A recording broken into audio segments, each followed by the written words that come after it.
Alguma vez você já se sentiu ridículo e sem argumentos, simplesmente por afirmar que não acredita que o homem é resultado de uma explosão cósmica, de evolução ou coisa que o valha? Sabe quando você passa em frente à banca de jornal e uma daquelas revistas chamadas científicas põe em xeque tudo que a Bíblia afirma, dizendo ter evidências suficientes e opiniões de cientistas tão inteligentes que não acreditam na criação de Deus? Será que a ciência está a favor dos que acreditam na evolução e contra os que acreditam na criação? Será que os cientistas estão todos a favor da evolução? Será que eu posso acreditar em tudo que estas revistas falam ou devo questionar suas declarações como sendo tendenciosas?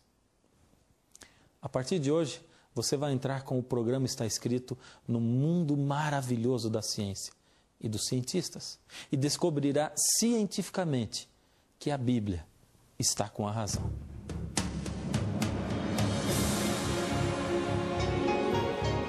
Ele permaneceu através dos tempos.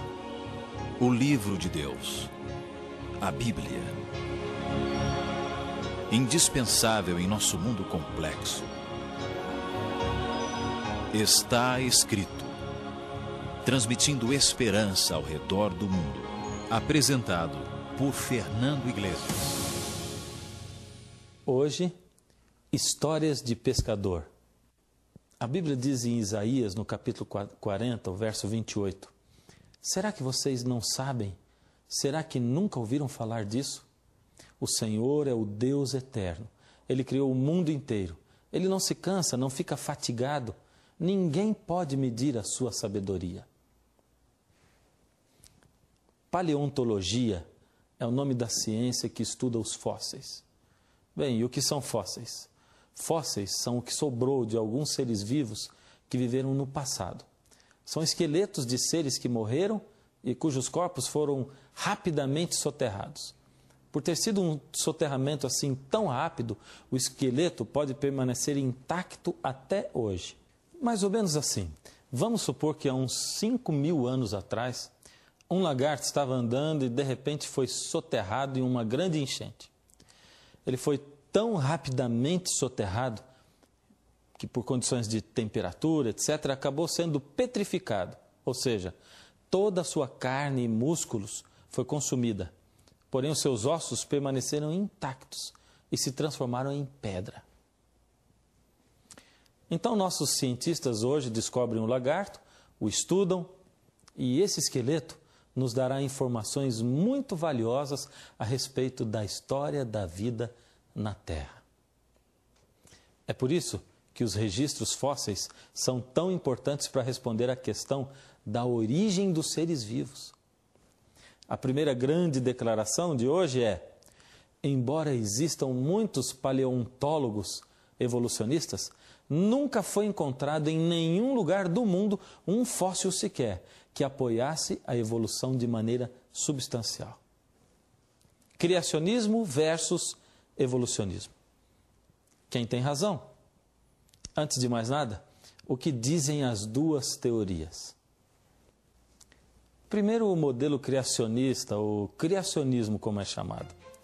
O criacionismo afirma que Deus criou o mundo e cada ser segundo as suas espécies. O Senhor Deus criou tudo através do poder da sua palavra. Criou também os seres humanos e criou cada coisa no universo com uma finalidade específica. O relato é geral, mas traz alguns detalhes muito interessantes, que nos servem também de motivo de pesquisa e de evidências de que, embora o Gênesis tenha começado a ser escrito há mais de 4.000 anos atrás, quem inspirou todo o relato conhecia muito de ciência.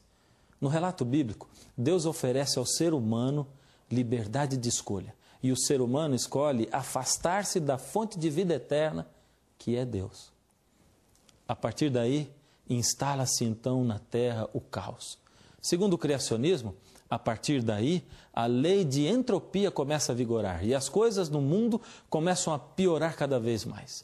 Não existe uma evolução onde tudo vai melhorando com o passar do tempo, onde seres se tornam melhores física e intelectualmente.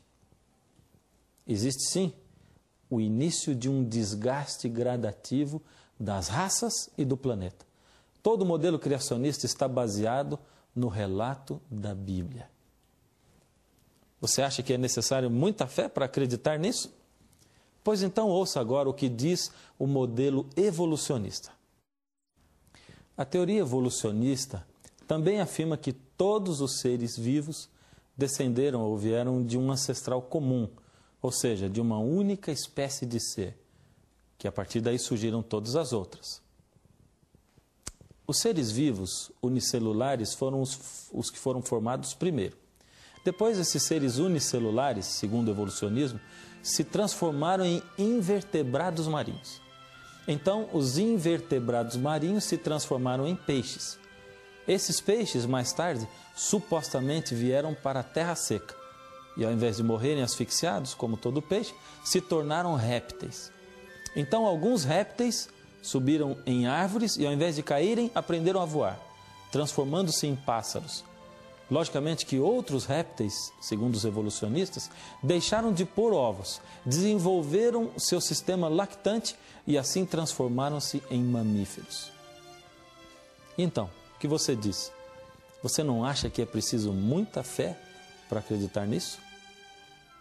Algo que ajudaria muito a provar essa teoria seria se encontrássemos fósseis de espécies intermediárias, unindo uma espécie a outra. Por exemplo, se os pássaros realmente evoluíram a partir de répteis, então nós encontraríamos muitos fósseis de espécies que fossem metade pássaros, metade répteis.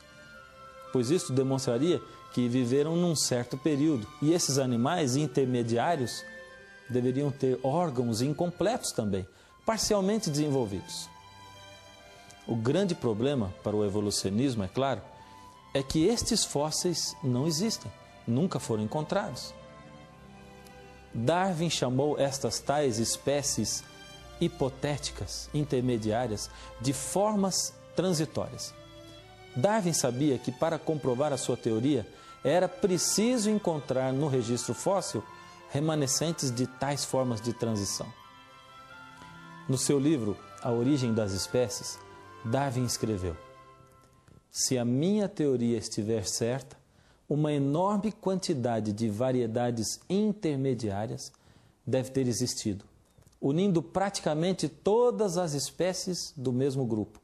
Consequentemente, evidências de sua existência só podem ser achadas nos registros fósseis. Darwin sabia que o registro fóssil não continha nenhuma destas formas intermediárias. Por isso, num capítulo do seu livro, ele lançou algumas perguntas perturbadoras. Se espécies descenderam de outras espécies por meio de pequenas gradações, por que não vemos em toda parte inumeráveis formas de transição? Se por esta teoria inumeráveis formas de transição devem ter existido, por que não as encontramos em grande número na crosta terrestre? Darwin pensou que estas formas de transição seriam encontradas quando o registro fóssil fosse investigado mais profundamente. Evolucionistas que seguiram Darwin examinaram camadas geológicas por todo o mundo, por cerca de 140 anos, procurando por estes tais fósseis que estavam faltando. Todo este esforço terminou em grande desapontamento. As formas de transição imaginadas por Darwin permaneceram apenas como fruto da imaginação dele. Embora seja um evolucionista, o paleontologista inglês Derek Ager admite este fato. Olha o que ele diz: ao examinarmos o registro fóssil detalhadamente, seja no nível biológico das ordens ou das espécies, não encontramos evolução gradual, mas o súbito surgimento de um grupo em detrimento de outro. A mais antiga camada da Terra, na qual fósseis de seres vivos foram encontrados, é a camada cambriana.